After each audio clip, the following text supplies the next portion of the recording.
Okay, I think we're live. Hey guys.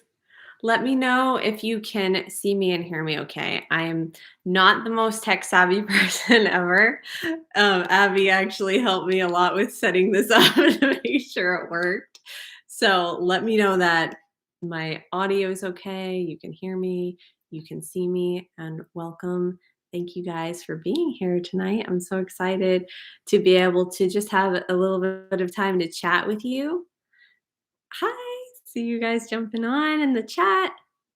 Yeah, so I'm really excited that we get to just have a little bit of time to talk and chat about the book and talk about some upcoming stuff. And yeah, it's been an exciting, busy few days. So it's nice to have a little breather. I wanted to do something like this over the weekend, over this past weekend, and time just got away from me the last weekend, so I wasn't able to do it. So I'm like, this weekend we've got to do something to celebrate the launch of the book. I was hoping to do something before the launch, but it was just so busy leading up to it that that weekend was just crazy. But you guys were all so supportive of me, and I wanted to say a great big thank you to you because this writing journey, it wouldn't be possible without you. You guys are what you're the ones who make this possible. So thank you so much for that. So I hope you have a cup of tea. I made myself a chaga chai tea in my favorite owl mug, which I love this mug. It was actually made by a Pueblo artist. It's like my favorite mug of all time, given me to me as a gift by my father, one of his students who's a Pueblo artist. I'll have to find a link to his store because his work is absolutely stunning, so amazing and inspiring, and it just has such a mystical feel. I love it. So I hope you have a cup of tea. I have my chaga chai, and I have some books sitting next to me. I'm going to show you guys the hardcover of Searching for Sparrow. And I'll probably be doing like some Q&A as we go along. So if you have some questions about the series or about writing in general, the process, let's just, chat. I don't have much of a plan. This is totally organic. I just wanted to be able to hang out with you guys and tell you face to face how grateful I am for your support, for being here, for making this story possible. So let's start out with this hardcover. There's an awesome story behind this hardcover. Guess who designed it? Here's the cover. So I designed the cover, and then Abby helped me make it like the best it could be. And then Abby, yes, Abby Emmons of Writers Life Wednesdays, is the one who designed the entire interior of this book, including this beautiful jacket and the book itself, which is really pretty. I love the color choices with the red and the black because when it's kind of sitting like on a coffee table or something, you can see this cool contrast. It's just really rich, velvety kind of look to it. Really love it. So these awesome chapter headers. Abby designed herself and surprised me with them. And I was so excited because each chapter heading kind of embodies something special about the character whose point of view it is. So you'll see as you go through the book that there's kind of a special vibe to each one. It's just the most beautiful hardcover. This one's my favorite. Look at that. I really I really love these. They just add so much to it. And like I said, designed by Abby, start to finish, this whole beautiful interior. So I can't wait for you to get your hands on a copy, especially the hardcover. If you can grab the hardcover, if the hardcovers are something you're into. This one, I'm just really happy with how it came out. The whole feel, the look, everything about it is just really beautiful. So yeah, this is currently available on Amazon. It's available anywhere books are sold online. You can grab the hardcover version or paperback or the ebook, and soon to be coming out the audiobook version this December. So keep your eyes peeled. Make sure you sign up for my emails on my website because I always send out an email with important updates. So if you don't want to miss like a social media post because of like these algorithms and I know they don't like serve things to everybody, even if you're following someone, it's like dependent on all sorts of things. So if you don't want to miss the announcement of, hey, the audiobook's live, just be on my email because I will send out an email with a specific link. So make sure you watch for that. So, for those of you who might not have started my series, you might be wondering, what is Searching for Sparrow? Searching for Sparrow is actually the first book in a duology, which is a spin off series. It's a bit of a next generation series to The Blood Race, which is my trilogy, the first trilogy that I started releasing. I released the first book in 2017, and that is The Blood Race right here. So this beautiful book I released a few years back, my debut novel, and it's the start of the whole series. So if you want to get going with the first book first before you read the next generation, which you can read the next generation series, Searching for Sparrow, on its own, but you may not know who some of the older characters are in that book. They start out in this book. And you can start this series free with the prequel, Anomaly, which I will link in probably the description of this video, but you can go to kemmons.com and click Start the Series, and I'll send this book free to your inbox. It's short, sweet, thoughtful, heavy, light. I loved this book. I loved the whole process of writing this book. So if you don't know anything about the series, but you're like, I'd like to give it a try. I'd like to sample what that story is like. This is a good place to start. So, what was the process like? Was there any research involved with the writing process?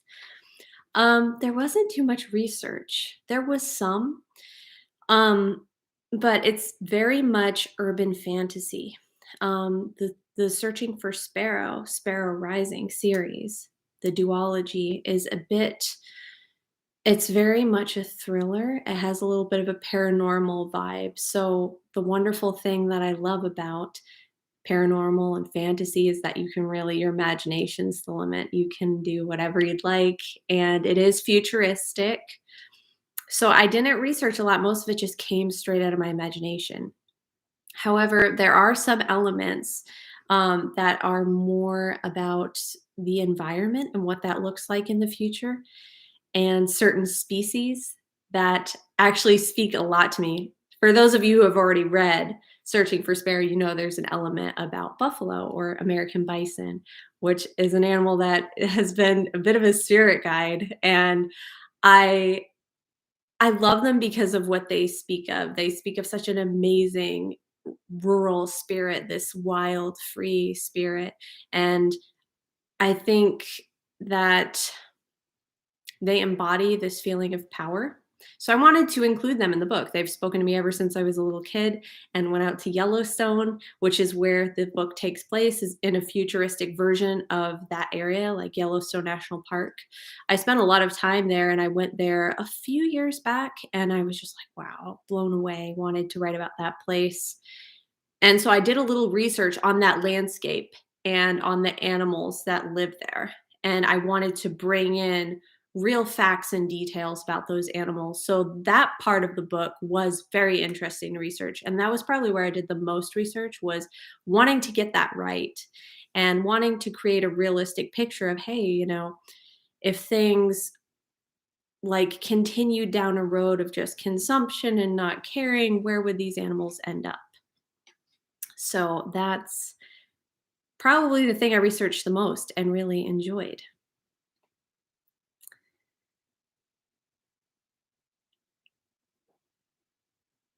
Just reading through the chat here, what inspired me to write this series? A lot of things, mostly this concept of individual power, discovering who we are, taking these journeys to discover who we are and the power within us. I think in today's world, we are pulled in so many different directions that we start to look for answers externally, and power and things that make us feel like ourselves from other sources other than within. So, this idea of journeying within to find answers to who we really are. And what if that person, who we really are, is powerful? What if that person is limitless? What does that mean? And the book doesn't so much answer that question as ask that question. That's the question the characters in the book are asking themselves as they each embark on journeys of discovering who they truly are inside beyond what they've been told by the world and society and culture and their education. Who are they outside of all of that? And what if there is an extra dimension, not only in a physical or metaphysical sense, but what if that's within us as well? What if there's more to us than we originally realized? Now, I know that sounds a bit non-fictional what I'm talking about here because I didn't really mention any characters or anything, but I like to keep it vague because as an author, I like to be very respectful of the fact that even though I wrote this story, it's not mine only, it's yours as well. When you receive a book, when you pick up a book from your library or invite a book into your life, that becomes your journey. So I don't want to say too much about what it is for me because I think it's important for you to have your own experience with it and for you to get your own answers or ideas or maybe just even a springboard for more questions out of it and just enjoy it as a good story. So I don't want to put too much of my own thoughts and flavor on it. I want it to be yours as well. So, yeah, it's been an amazing journey so far. And I've really enjoyed writing these books. It's been an incredible few years. It's crazy to look back and think about the fact that I've been writing this for this is going to be the sixth book coming out this spring. Yeah. Six books about the same characters. It's a pretty long journey, but it's really, really fun and I love it. Have you ever felt stuck while writing? Many times. Many, many times. It's funny, I was editing the second Sparrow book earlier today, and I just had a kind of frustrating day of editing. And, I think that's really important. A lot of you guys watch our podcast, and we're always talking about writing and stuff. We go through struggles too. We're not perfect practitioners. We're not the ultimate authors over here, always having the perfect writing day. There's definitely struggle involved, and there's days when you just don't feel like creating, days when you're distracted and things just aren't working out. So today it was kind of like that with editing. Kind of pushed through it, but it just was like, oh, there's so much to be done. It's a relatively long book. It's certainly going to be just as long as this book here, maybe slightly shorter, but pretty much this length. And I mean, this is a pretty sizable book. So editing is never really the fun part for me.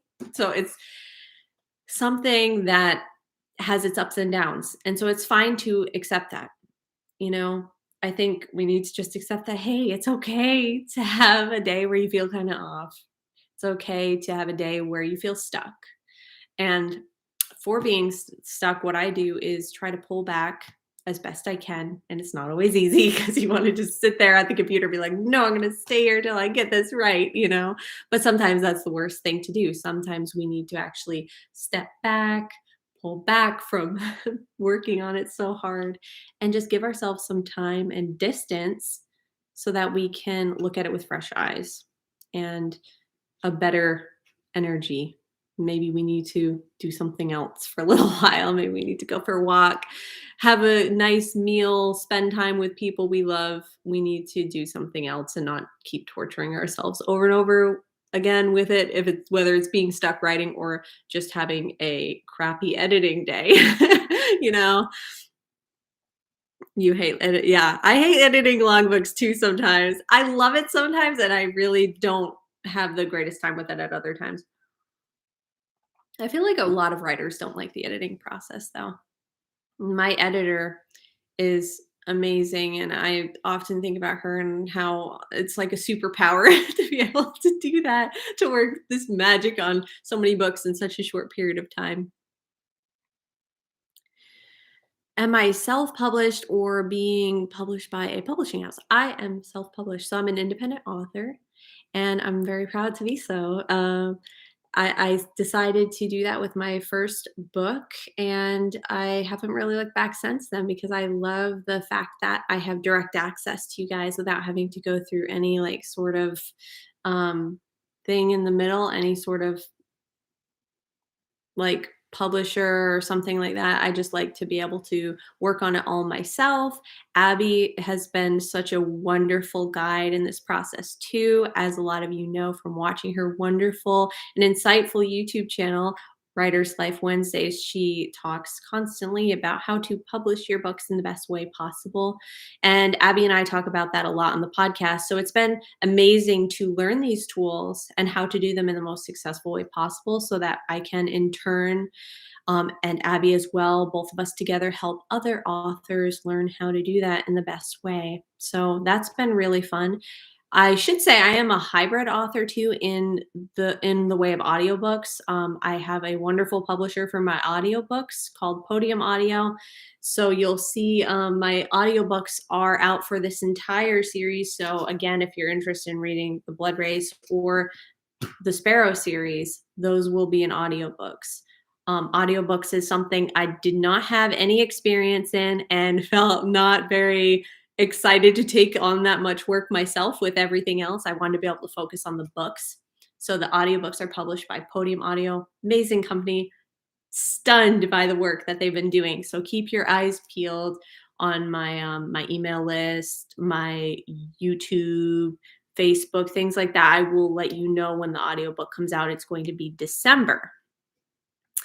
So that's going to be really exciting. Okay, afraid of not being successful with self-publishing. So it's amazing how much the publishing industry has shifted. And of course, you need to choose whatever journey is the best for you. I would highly recommend listening to best-selling author Mark Dawson's podcast called Self-Publishing Formula. It is, or it might be called the Self-Publishing Podcast. It's on YouTube. Amazing. He's self-published and an incredibly successful author, huge inspiration. Also check out Dave Chesson at Kindlepreneur, another incredibly successful self-published author who's just changing the industry with some of his amazing work for self-published authors. So there's a lot of different routes. The gatekeepers have left their gates. There's a lot of different options out there now. The industry is definitely shifting a lot, and there's so many different options now. So I mean, do your research and find what's best for you. You can always try different things. I'm certainly not saying there's one clear path that fits everybody. I think everyone's different, but there are many successful self-published authors on the New York Times bestseller list every day. So if you want to self-publish, don't let yourself be discouraged because there's lots of successful indie authors out there, myself and Abby included, and many others who are really loving the experience. So definitely be encouraged and seek the path that feels right to your soul. Let's see. I'm trying to just read these comments at the same time without like just focusing too much on them. Thank you all so much for the congrats on the book. It's so exciting to hear your guys' thoughts and comments. What are some memorable breakthroughs you had while writing this series and specifically searching for Sparrow? It was all in all a really cool journey to return to the story with different characters. So being able to incorporate the classic characters from the first series, but mixing them with new characters and completely new stories, new flavors, new personalities, new objectives and goals. That was something I'd never experienced before. I always start out, with, okay, here's my cast of characters, and then I write them to the end. I had thought the Blood Race would end with Resurgence. I really did. And then soon after finishing that book, I got the idea out of nowhere for the Sparrow series. And I thought, wow, that'd be really cool to bring in entirely new characters, like the second generation of Sliders, and still include like not so much cameo appearances because there are some characters that are like very firmly throughout the whole duology, but they're more secondary. That was very interesting. So I would say that was the biggest breakthrough of writing the Sparrow series was that new experience of, okay, second generation. It kind of makes me think of like, Star Wars or something, which I've always loved. It's cool to build this universe and then just have it go on and on and on. And hey, I'm not saying that I'm done writing this series. I'm not done. I'm not saying that I'm done with these characters necessarily. I might be coming back to them because it's hard not to want to return to this world that you built and that you've fallen in love with and want to spend time in. So I'm not saying I'm done with these characters.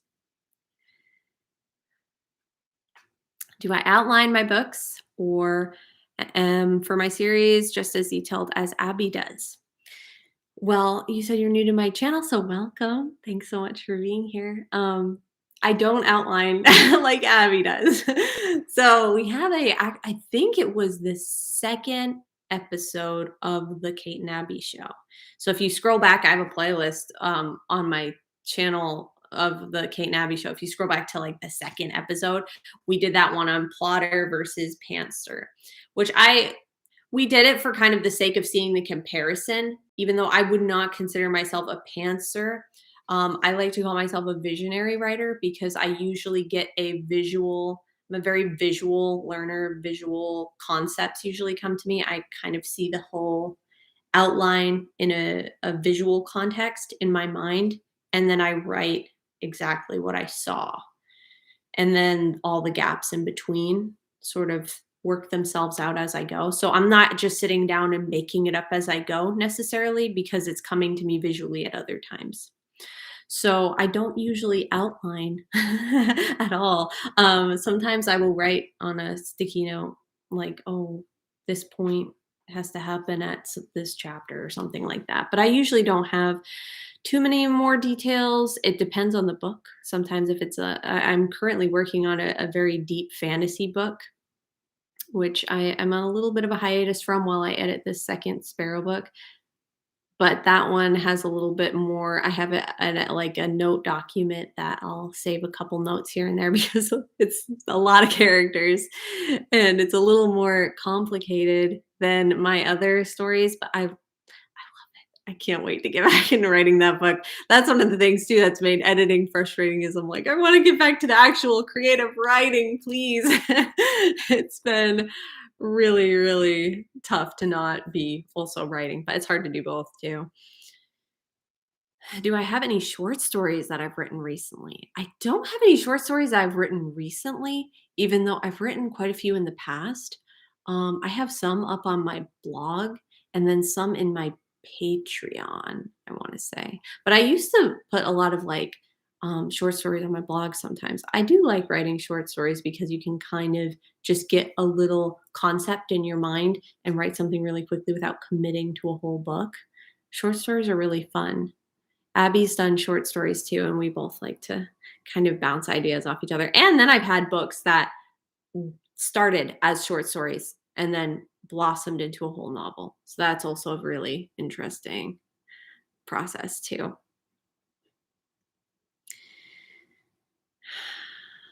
You guys are so awesome. Am I planning to do Nanowrimo? No.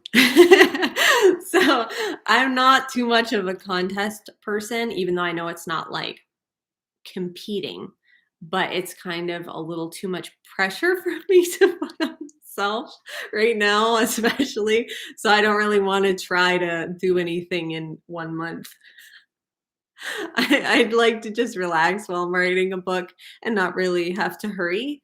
So, but I do think NaNoWriMo is a wonderful prompt for writers who might have wanted to write for a long time and maybe things just keep getting in the way and oh I'll put this off, I'll put this off. I think it's really cool to have this like worldwide thing that so many writers are participating in that kind of sparks that, hey, if they can do it, I can do it, and you all do it together and have that solidarity and accountability for one another. I think that's really cool. And actually, Abby and I on the Kate and Abby show are doing some Preptober episodes. We did two the past couple Mondays. The first one was about like prepping for nano, things we're doing, things Abby's doing, things I recommend prepping for, and if you're getting ready to write a story, period, whether it's for nano or otherwise. And then we did an episode on how to create a healthy, how to cultivate a healthy mental environment, a nice mental landscape that will help you to be more creative. So both of those things are really great for if you are embarking on Nanowrimo. You might like to check out those episodes. And this coming Monday, we will be releasing another episode about prepping for Nano. I won't say too much about that. It's going to be a cool episode, though. It's going to pertain very much to the writing process. So it's going to be a fun one. Make sure you subscribe and check out the other episodes so you can get a feel for it before Monday when that new episode comes out. Thank you guys so much for the kind words.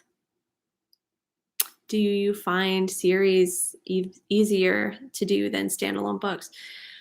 I've never written a standalone book and published it, so I mean, I have written standalone books as manuscripts, but I've never published any. So I think it's kind of the same process, but different, if that answer makes sense.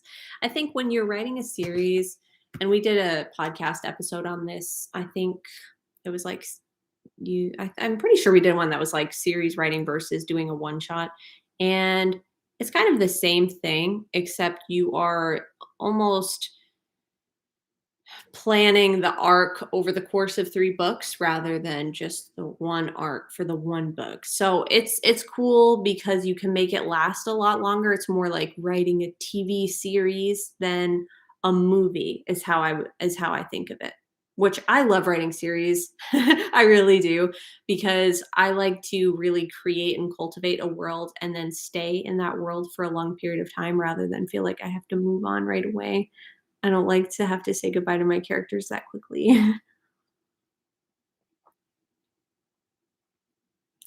Awesome to hear that some of you guys are outlining your series, getting ready to write books. How many of you guys are doing NaNoWriMo? I would love to hear about that and maybe what genre your book is. Thank you guys for the kind comments about my videos.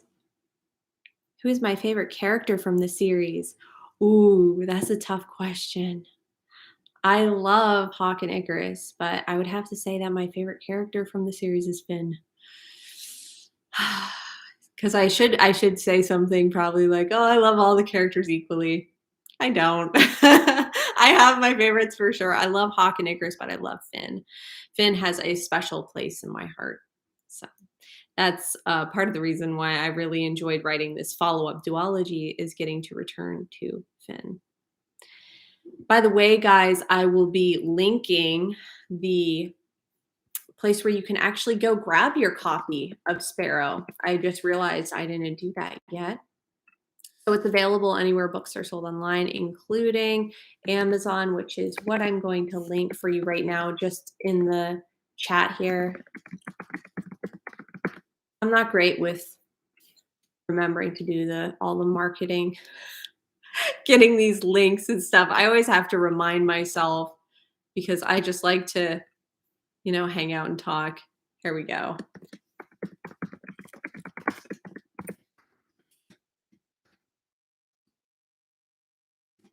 So that link should work for most of you guys.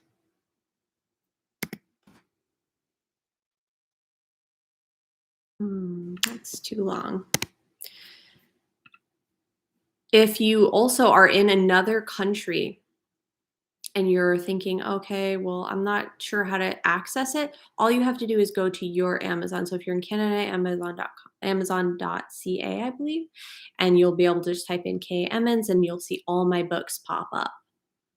So that's the easiest way to find my book is to just type in K Emmons and you'll see the entire Blood Race series. It looks like the link is too long for me to share in the chat. So what I'm going to do is just edit the description, which actually I think it might be in the description already. If it is, then use that link. If it's not, I will add it as soon as this live stream is ended, and you'll be able to use that to go grab your copy. If you're also like doing Barnes Noble, or you have a Nook or something like that, some kind of other e-reader, you can buy it from Kobo, Barnes Noble, all different types of online booksellers too. So there is options. Wow, you guys are working on so many different things. That's so cool. How many unpublished projects have you done? A lot. Quite a few. It's I don't even remember how many. I've been writing for such a long time now that I've lost track of how many how many unpublished manuscripts that I have. But it's really it's great. I think that having unpublished things is important because you should also just write for the fun of it. And the more you write, the better you get. The more you cultivate that gift within you, you know? So I think there's something to definitely be said for writing for the joy of writing. And even if those things aren't published, they definitely help to cultivate more writing, better writing. I hate to use the word better because we're always changing and growing. And so it's just cultivating a greater understanding within yourself. It's not that you have to look back at something you wrote before and be like, oh, that's bad and this is good. I look back on things I wrote a year ago and I'm like, oh, I would change that. I would change that. And I would change that. So that's totally normal. And I think most authors would say that about things they wrote in the past. So it's, what's that quote I heard? I think it was a Peter McKinnon quote. Some of you guys know who Peter McKinnon is. He's on YouTube. Done is better than perfect. And sometimes we have to just say that about art. Done is better than perfect because perfect is subjective. So if you want to give something to the world, give it to the world and don't agonize over it forever and wait around for perfection because everyone's idea of perfection is different. So glad to hear that you got so many of you guys are doing like Nanowrimo and getting ready to write novels. That's awesome. Epic science fantasy. That sounds cool. That sounds very cool. Who are some of my favorite artists and filmmakers? Oh, I love so many of the things done by BBC Masterpiece. And I know that's not a specific filmmaker.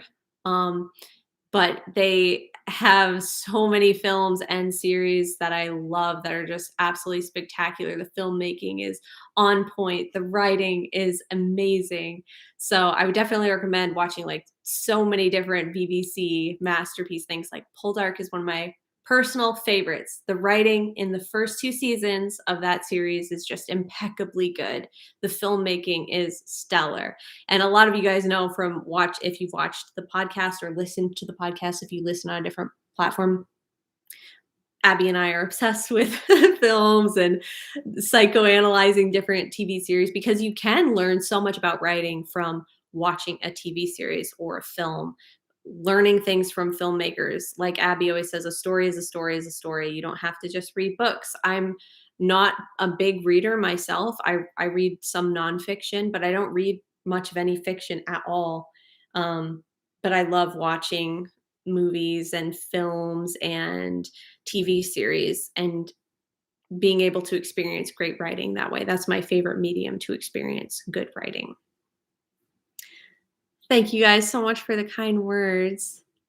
We should probably wrap this up in a few minutes because I know it's getting late for some of you guys tuning in from different parts of the world and stuff. And so I want to just say thank you so much to all of you for helping to make this possible, for supporting my books and my writing. It means so, so much to me that you want to read the things that I have to offer and the stories I put out into the world.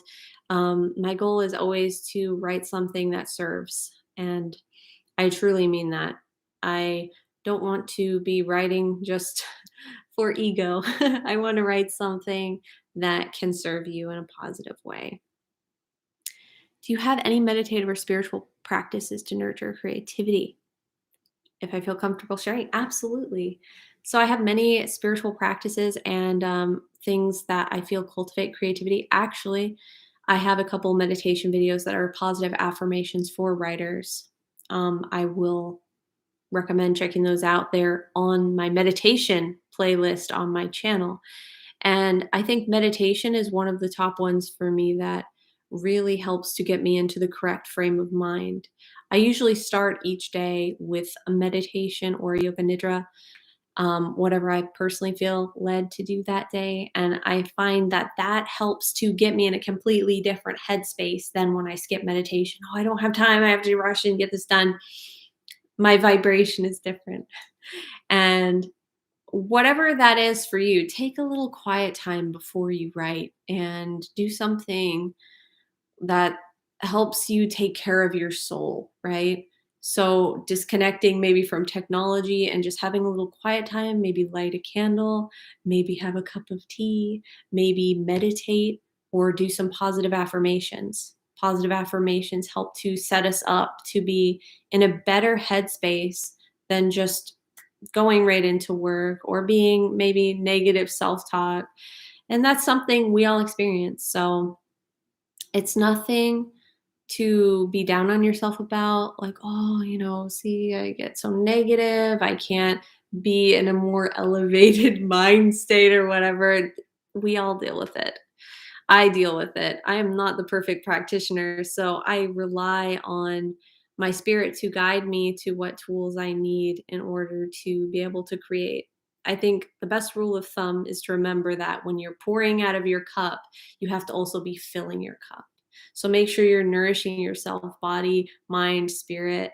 I have lots of videos on my YouTube channel about my diet as a plant-based vegetarian. I have lots of videos about like yoga, meditation, things that have helped me in a lot of ways. Minimalism is another one. And there's more of those videos to come. I put out a little post the other day about like, hey, give me some ideas. And if you have questions about anything, I'm always looking for what do you guys want to see me make videos about? I don't want to just be making videos mindlessly with it. I make them with you in mind. I want to serve you in a positive way.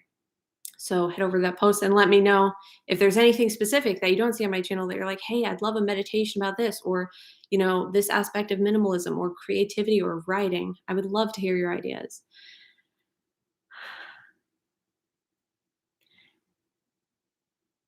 Why did I choose a sparrow for the book? Is there a symbolism behind that? There is a bit, and that kind of gets explained in the story. So, for those of you who know the blood race, you know the character Hawk. And I don't want to say too much because I'm realizing now that it could be spoilers. I don't want to give any spoilers to anyone who hasn't read the book yet. But there is some symbolism behind that, and it does have a pretty deep meaning.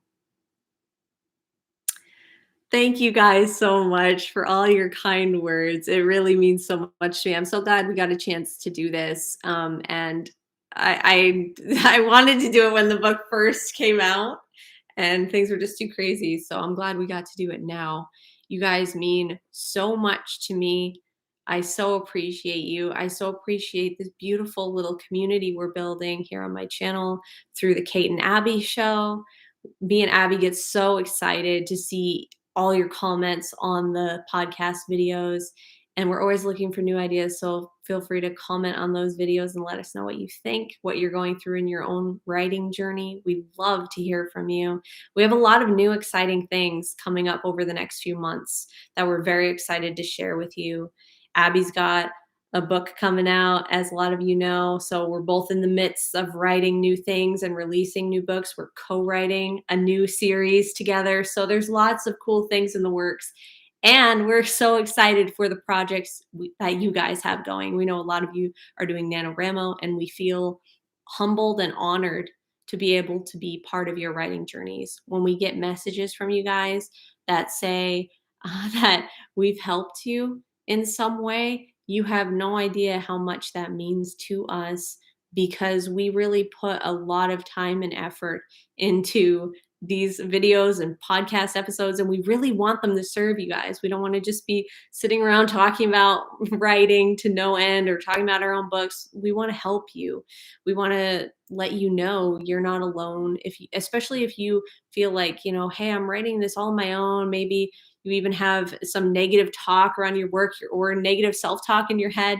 We're here to cheer you on. We believe in you. You've got this. You can do this. Even if you're writing your first book, Congratulations. I'm so excited for you, and you've got this. So for all of you doing Nanowrimo, best of luck. I wish you so many blessings on your new book. It's going to be awesome. Thank you guys so much for the words of congratulations and your sweet comments. I'm so glad we got to hang out together. I will see you on the next episode of The Kate and Abby Show this Monday. Don't miss it. Make sure you're subscribed. Okay, I send my blessings, my love, my light to you guys. Thank you so much, and have a great night or morning or afternoon. Love you guys so much.